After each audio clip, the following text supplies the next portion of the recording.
Hi guys, so today we're going to carry on with the Whipsnade Zoo recreation. In the last episode I did the hippo area, which is over here, and in the one before that I did this cheetah area at the front. So today I am going to try and sort out all the bits in between these two areas, just to sort of mesh it all together and sort of finalise this area. So that this whole sort of part of the zoo then is finished. This little bit here, still a bit to work on the back there and around this side and the in front of all this bit. But yeah, if we can get that bit sorted, I think that whole area, that portion will be pretty much finished. I may also try and do this little area here. This is just a small shop, cafe, and toilet block, and a bit of seating area and things. So I might also do that, depending on how much effort it all takes to try and get the rest of it done. I'm expecting, because as well as all this this area here, in the last episode I did all the outside of the hippos, but I did not do the inside, and I'm hoping to try and get this indoor viewing area looking relatively good and realistic if I can.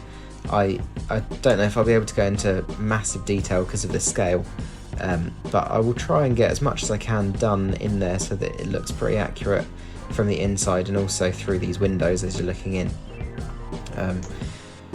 So yeah, in here, as I mentioned in the last video, we've got a common hippo pool here, indoor pool. We've got pygmy hippo pool there. This area at the front here, which I've kind of laid out with bricks, is the actual sort of path area for the viewing area. Around the back here we've got some trellis work and things like that to sort of hide the more off-show areas at the back. We've got a random structure that goes up to this skylight as well up the top, and then a lot of planting and things like that, some rock work and stuff around the pools, to make it all a bit more tropical looking inside. So that's the plan for the inside. Outside here, as I said, all this bit's pretty much done, so it's all this strip down the middle between the two. So this bit here is mostly just similar to the front, just a bit of planting, some of the same custom fencing that we used over in this area here for the cheetahs, and then as it goes back here, there's a lot more planting. All this area here, there's a big mound here that separates the on-show paddocks from the off-show area. A lot of planting down between the hippos and the cheetahs there, and then we've got a couple of raceways that lead to these paddocks, which I need to put in. Some yards and simple housing at the back for the animals, and then this bigger area here is some off-show paddocks that are used for mixing animals and breeding and that sort of thing. So yeah, they're fairly simple. So this stuff here hopefully won't take me too long.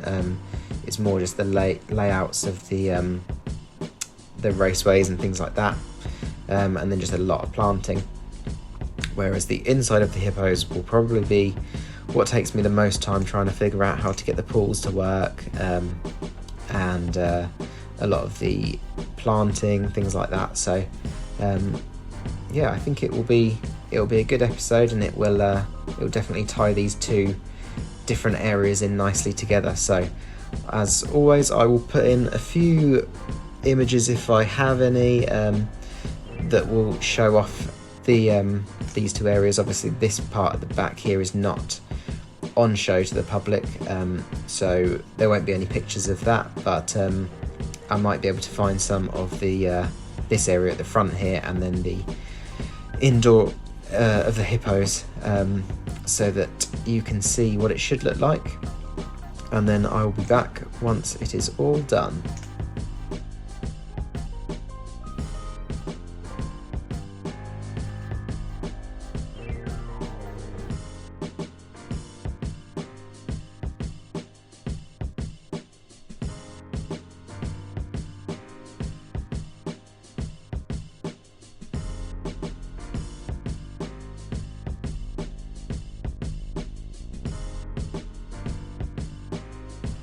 Okay everyone, so welcome back to the Cheetah and Hippo area. Hopefully you can tell that quite a lot has changed actually. I thought that doing this would make quite a difference, but now that I've seen it, it actually is definitely verified in my mind that this makes a big difference to this area. Obviously before we just had like everything was bare. Now I think it's really tied in nicely. So let's have a look at what I've been busy getting up to. So down the front here, as I said, fairly simple. Just a bit more of this little wooden fence, a little bit of planting just around this area, but not a huge amount. And then this just provides some more views from this side of the enclosure into the cheetahs. Then just beyond here, we've got this sort of airlock area, which is access into the paddock. So that and it's quite wide, you can get vehicles and things in there from that side. Then a lot of planting. So it's probably the most planting I've done at all really so far in the game, in this build. So yeah, quite a lot of dense planting all along this barrier here, and that continues all the way down here, which we'll get to. I've left the fence that I had in there before, the habitat gate, I've left in there. I felt like that was actually the best place for it really, and it allowed good access and everything, and it didn't really spoil the view. So I've kind of made one of the bushes come in and just cover it up, so there wouldn't actually be a gate there in real life, but it's quite a nice little gate there. And what I've done is just around the side here, I've basically just put one of these null path in there, and I've just covered it with foliage so that it just looks like there's not actually a path there, but in reality then the keepers and things like that can actually use it, so it functions all properly and they can get in there. I have actually changed it up a little bit now that this whole area is done.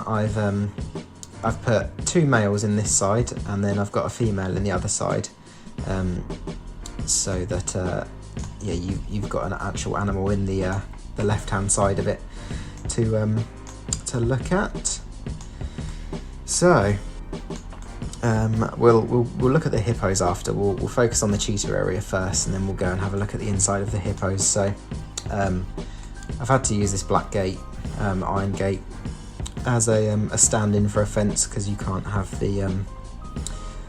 the paths going through the fencing as far as I can tell. So I've just used that as a stand-in, but it's a gate there anyway, so it doesn't make too much of a difference. So this whole area here is all of the off-show area for the cheetahs, so the cheetah breeding centre.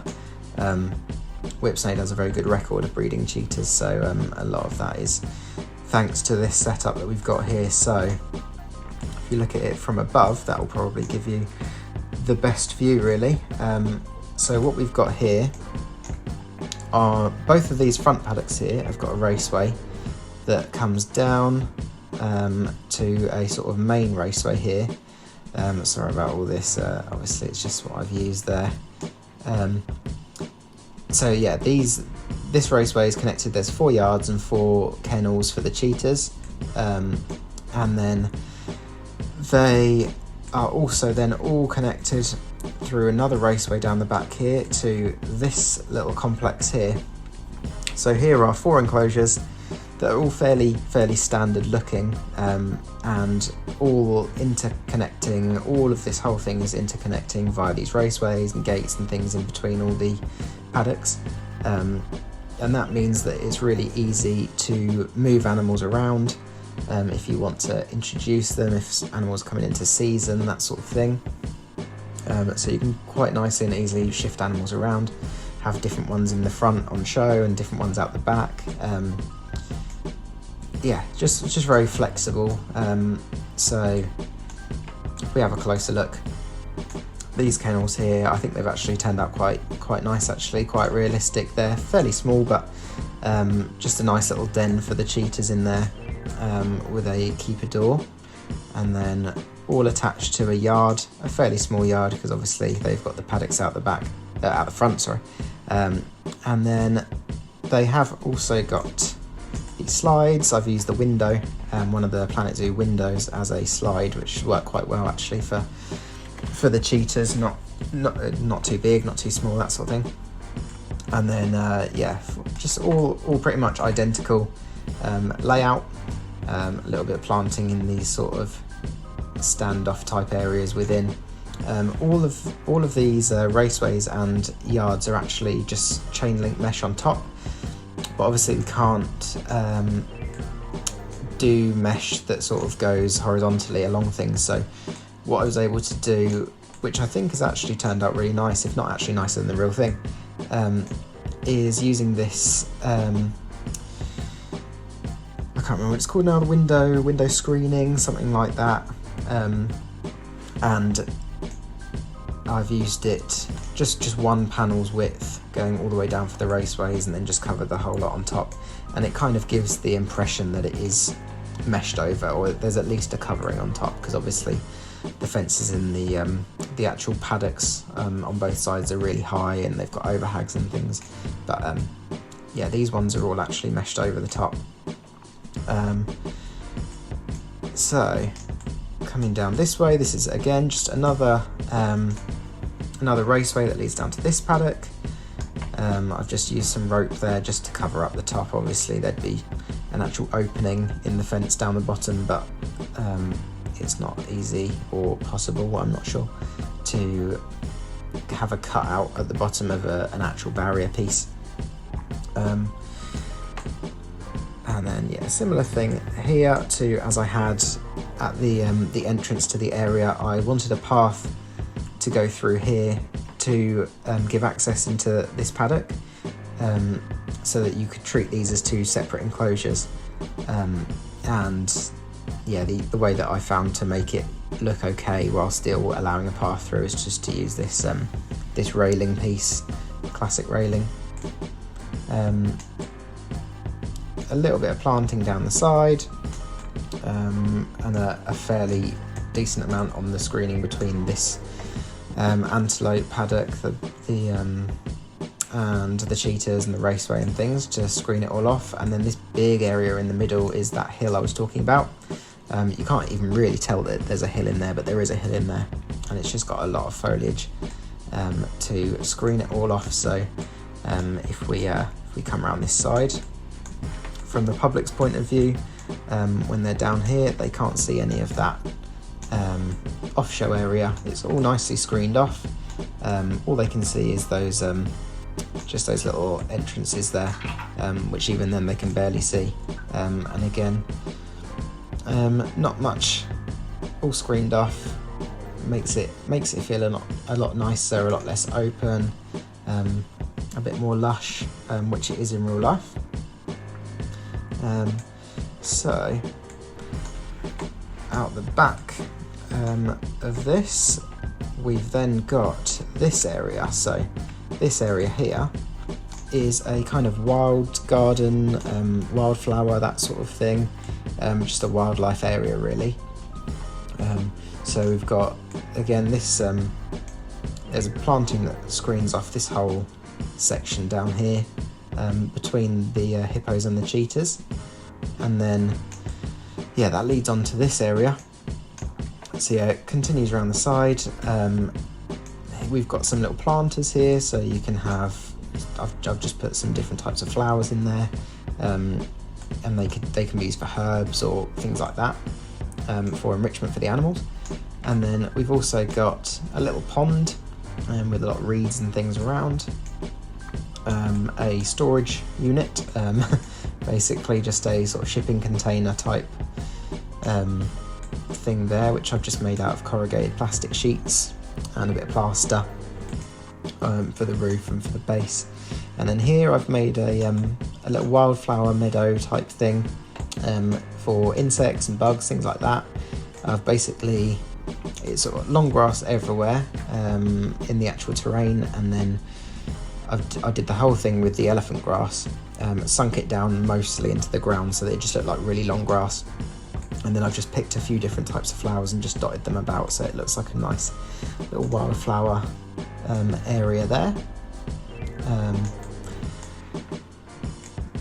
I haven't actually made these ones into enclosures or put any animals in there. I might do it. I was thinking down here because we've got this path that runs all along the side here, down towards the that enclosure there, that I could potentially just pop a little fence in here as a an access fence, and have some animals in there. But I don't really need to put any animals in. It's more just to show sort of what the facilities are really. The other issue I have had with it, even though I think it actually, I'm quite pleased with it, I think it actually looks quite good, if I do say so myself. These raceways aren't big enough for the cheetahs to go down, which is quite annoying. I know I think I've said before that there's issues with the widths of animals, and obviously even though an animal is only a certain width, like as you can see, that cheetah would definitely be able to walk down this area here. It actually can't in game. It would need to be probably like double the width of this for the cheetah to actually be able to use it. So I've opted for just leaving it more for an on-show type arrangement rather than an actual functioning one. Even though it would be nice for them to be able to use it. I may change that at a later date, I'm not sure, but for now I'm just going to leave it like that. Because I still think it looks nice. So that is that whole area. Like I said, I think it ties it in really nicely. It makes it look a lot more full in this area, a lot less sort of bland and boring and empty. And it was quite nice to actually do some proper dense planting like this and make things look really natural and nice. Because a lot of the stuff I've done before in some of the other areas that I've shown in the first couple of videos, there's just the odd trees dotted about, a few little bits, but no proper dense sort of medium height stuff like this. So if we then take a look at the hippos, now the hippos took ages to do. I'll go over, I have made a few changes outside actually. So the paths was one of the things I've changed. I before had the queue path for the bridge and for this little bit over here that sticks out along the fence line, and then I had the 4 meter normal paths going all around this area here. But I had a look at a couple of videos on how to get the 2 meter path to work properly, and after a lot of trial and error and a lot of effort, I've actually managed to make it work for the whole thing really. So and we've excellent, we've got a person demonstrating it right now. So yeah, I've actually got the normal path going all the way around, which I think looks much nicer, and it also means that people can actually get to this side of the bridge and actually walk over the bridge, because before I just had the normal path stop there and had just the queue path going over that, and then normal path again, but none connected, because I didn't want the people standing next to them and those big bollards that you get on either side. So I'm quite happy with being able to get that that normal sized, normal coloured path and a working path, but a good size. I think it makes it again all tie in a lot better. We've got these signs outside the house. Obviously they're quite basic, but I thought it'd be nice to try and put some letters and things on it. So I made these letters, just quite basic ones, but just to say sort of Hippo pools for the actual viewing outside that way, and Hippo house here, which is the signs that are in real life. They're a lot more colourful and they've got pictures and things on them, but obviously that's not going to be possible at the minute. I think that was everything I changed on the outside. Down here, as you come from the road, a bit of planting just on the sides, and then this main little feature here, which actually we have got in real life, and Hippo might be floating a little bit. Yeah, I think it is, which I'll change. But yeah, in real life there is actually a sort of life-sized common and pygmy hippo sign positioned like this, so you can see the difference. So this works really well for the two signs that we've got here in the game. So and then we've got some planting, bamboo and things behind. I also added a little path here because there is actually a kind of worn down path where people just walk up and down there. So I thought it would make it a lot easier to connect the areas together, because as you can see, sort of, I know it's not too far to walk, but to walk all the way around there is quite a lot. And I was thinking I might try and get the staff facilities in this building on the off-show area, but I think because a lot of the buildings that I'm making, because they're to scale, I'm trying to get the heights right as well. A lot of the heights of all the buildings in the game are not 4 meters high, like a lot of them are shorter than that. So it's quite hard to actually fit the staff building or any of the actual facility buildings in there, because they would just be sticking through the roof, or I'm going to have to lower the ground quite a lot to get them in. So for now I still haven't done that, but I might have another play around with it again and see if I can make that work. I also had to change the fencing here because I realised that I positioned the sign wrong, and actually I'd put it sort of symmetrical to this one on that side, but actually it's on the other side of the fence there. And once I changed that, it made quite a bit of a difference to me, because I'm picky, but it did make a difference to the way it looked, I think. So now for the big one, the hippo house. So this took me ages, but I think it's actually turned out looking quite nice, if I do say so myself. So what we've got here, as I explained before, I'll try and get a good angle of it. So this is the indoor of the hippo house. So it took a lot of work, and there's a lot of different elements, so I'll just kind of go through how I've made it. So all of this path, so there's no actual path, like official Planet Zoo path in this building. I did try and make it work, but it just wasn't working with the terrain and things, which is quite frustrating, because I thought it would be nice if I could make it so that people could come in the building. But yeah, I played around with it a lot and I still couldn't make it work, so I kind of gave up on that for now. But yeah, all of this is the newer South American recolorable pieces, the rock pieces, because I think they fit quite nice, and I was able to sort of make them the right shape.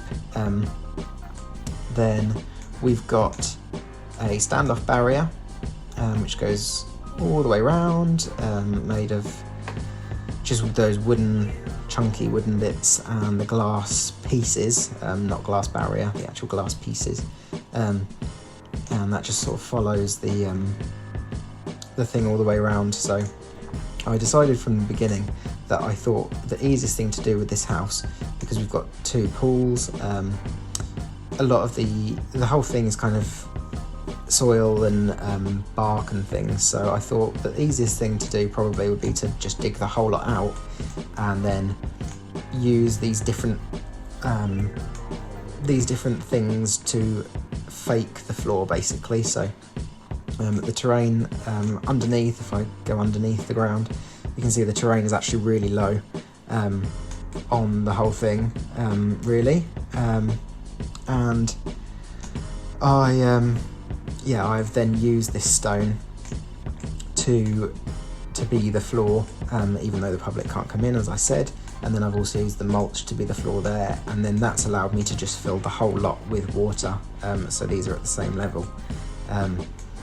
So that is how I've managed to make it work. I think that's why I've had trouble being able to put a path in, because it's just not worked out. But it's not the end of the world, I don't think. So yeah, I think this has turned out really nice. The way that the path works and it follows around, and it's quite realistic for how it actually is in the game, in real life. Sorry. A couple of little benches on either side, and sort of, I think it's a heater or something in there that sticks out, and the doors and stuff copied to the inside. I've put a couple of little posters and things up.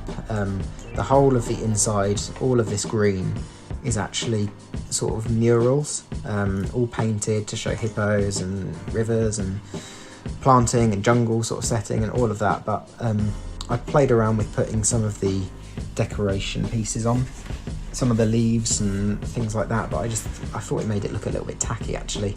It just didn't really sort of fill the gap of what is in real life, so I thought it actually was better to leave it plain green. I thought that just made it look better really. All of this is new. Before I didn't have an inside wall, but now it's all covered in plaster, so that it can be a nice green and so that the outside can stay as this corrugated effect.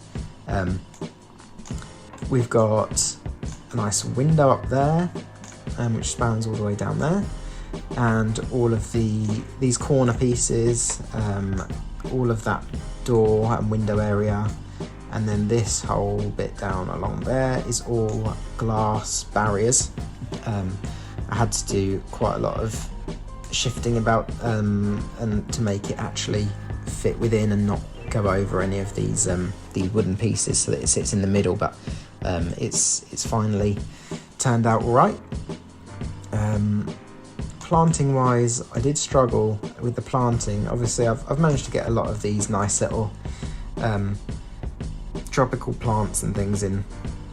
I would have liked some, I've got some of these medium-sized ones, but I would have liked some of the bigger ones, and especially the banana leaf. There's a couple of nice banana leaf plants in here in real life, but the issue I had was obviously it's quite an enclosed space, and they just all would clip through the walls and windows and all sorts of things, so I just couldn't make many of these bigger items actually work, which was quite frustrating. It'd be quite nice actually if we had some plants, some of these bigger tropical plants like the ferns and the palm trees and things, where one side of them was flat as if it had been squashed against a wall, and then in these sort of greenhouses or these tropical animal houses you could then just place them, but you could sort of place that right up against the wall or window or whatever, and you could just see the leaves sort of squashed against the wall. I think that'd be a nice touch, and you could then get some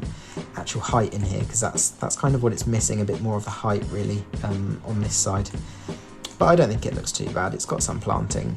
It's not overboard in here in real life, but yeah, just a bit more height would be nice. This central part, I struggled to try and find something that would work in there, but I think this one does the job. It sticks out a little bit over the pond, which is how it is in real life, but it also doesn't sort of clip through the bottom, and it's not massive, so that's worked out quite well. And then ivy along the back is nice.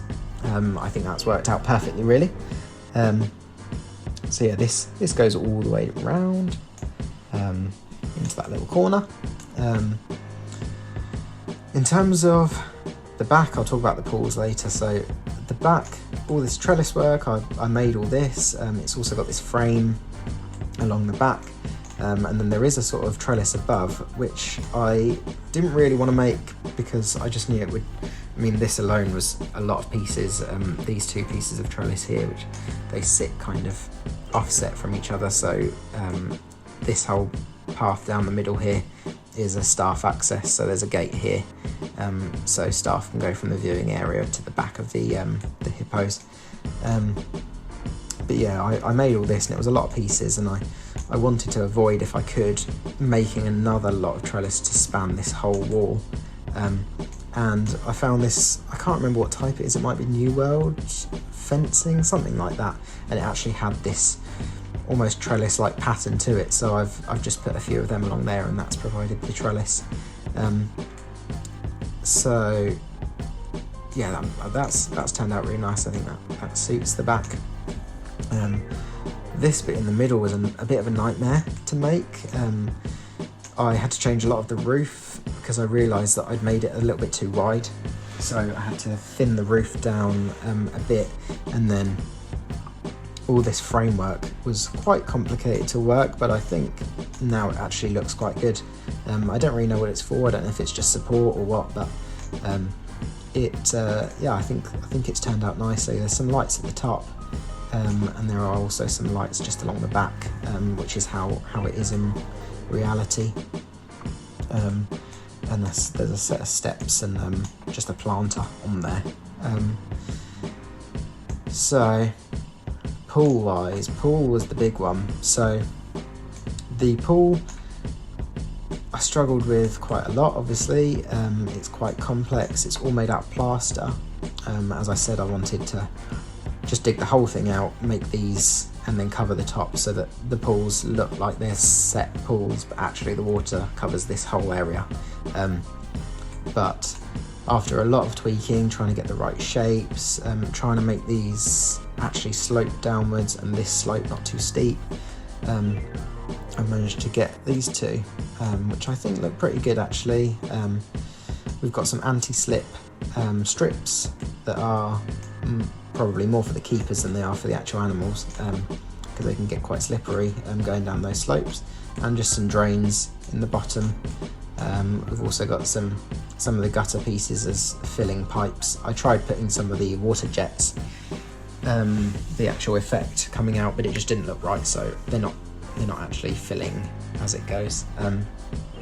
But I struggled with the height of the water. I thought you were able to fill up depending on where the base of the whatever you're filling was. I thought maybe it like went in certain stages, so like 1 meter high, 2 meter high from the base, but actually it seems like when I did some playing around with it, they're always the same levels. It doesn't really matter where your base is, but it either fills up to there or there or there. So these pools are actually higher than they should be, water wise. They should be more sort of that level really, and the same for that one, should be there, and this slopes slightly, but I've had to play around with them just to make sure they're not overflowing into the actual the main areas, and they have got some land space. There's a keeper access gate at the back. This would be the access from the back dens, and then that's not usable by the hippos again. As I said, they can't access the building from the outside anyway, but a hippo could get in here, but I can't place it in there because there's water in here and there's not enough space on the land to put it in. And yeah, they wouldn't be able to get through a gap that wide, even though they can in reality. I questioned myself when I looked at the hippos, because I think they are too big compared to real life. When I looked at them against a staff member there, they are taller than the staff member almost, when actually the hippos are shorter than me. So even though they're obviously very long, they're not that tall. So I have made this how it should be, pretty much to scale, for people and hippos, even though the hippos in the game are a bit oversized. I got one of the smallest ones, and I'm going to try and find another small one to put in so that they're more lifelike. But yeah, some of the big ones were towering over people, which they shouldn't be really. And then for the pygmy side, this is usable by the pygmy hippos, which is nice. I'm glad I've been able to make that work. So these are there's some little stables at the back here. These indents are slides to the back stables, and then this one I've left open so the hippos can come through. I still have left the this back area empty, and I've cut it where they can access. But yeah, this area here, they can come through here and they can use the water. I've not really seen them in there because they've obviously got a nice area outside to use, but they can use it, and that's the main thing if we wanted them to. All the stuff at the back, I've just put some walls in just to basically to fake there being a off show area, which obviously there is in real life, but I've left it all blank, as I said I was going to, and this is the area that I said I might put the staff facilities in if I can, but yeah, probably won't be able to. So yeah, so from a view from this side, with the trellising and things, I think it's turned out really well. I'm happy with it. I did try making this building once before, and it was usable, but yeah, the scale was all off. It just didn't look right, and I think now I've managed to really capture how it looks in real life. The most annoying thing is the fact that the hippos the commons won't be able to use this pond. So yeah, I'd have to do quite a lot of, well, not quite a lot, but a few changes to actually make that work, and I think it would effectively mean taking the whole of this wall between where I've got the slide there and this actual wall, taking all of that as a gap for the hippos to get through, because they need such a wide area, which I think would spoil the look of it really. So yeah, for now I will leave it empty, and that is the area. I'll quickly show at night as well, actually, because this is one of the buildings that has got nice lights in it. So I'll close that. So yeah, quite subtle lighting. There's nothing on this public side. There's a few lights at the back which I could put in some like fluorescent tubing lights down the back in these staff areas, but I think this lighting here is quite nice. It's quite mellow, but yeah, quite atmospheric, and I think it lights it quite nicely actually, especially with the trellis and the ivy and things. Yeah, I think it's nice. So I'll go back to daytime. So that is it for the hippos and the cheetah area. I did do a tiny bit back there, but it's not that interesting. Really, it's just a bit of machinery around the back and a little ramp. So that is pretty much it for the hippo and cheetah area, unless I did do any more modifications to that building, but I probably won't. For now, at least, I'll carry on focusing on other bits. So yeah, that is all of the hippo and cheetah area finished. So in the next episode, I am debating whether to stick in this corner of the zoo and try and do sort of carry on expanding out round that way, so maybe do this side or this bit here, or whether to jump completely to a different area and do a bit of something else for a change. So I'm not sure exactly. If you have any thoughts of what you'd like to see, let me know in the comments. I could always do some of this area here, the sort of more drive-through area. I could do that area up the top there, or the oryx, scimitar and oryx sort of area. Or I could carry on down this way and do like the hunting dogs, and finish off bits around the bongo, or do some of this area down here, the islands, the squirrel monkeys, the red pandas, and the otters. So yeah, if you have any thoughts, let me know what you'd like to see next, and I hope you've enjoyed this one. I think it's been a rewarding one. It's turned out looking good. I think I'm quite happy with it. So onwards and upwards to the next thing. If you want to carry on keeping up to date with the Whipsnade Zoo recreation, please subscribe, and if you enjoyed this video, leave a like, and yeah, comment on anything that you would like to see in the next one. So yeah, thank you for watching. I'll see you in the next one.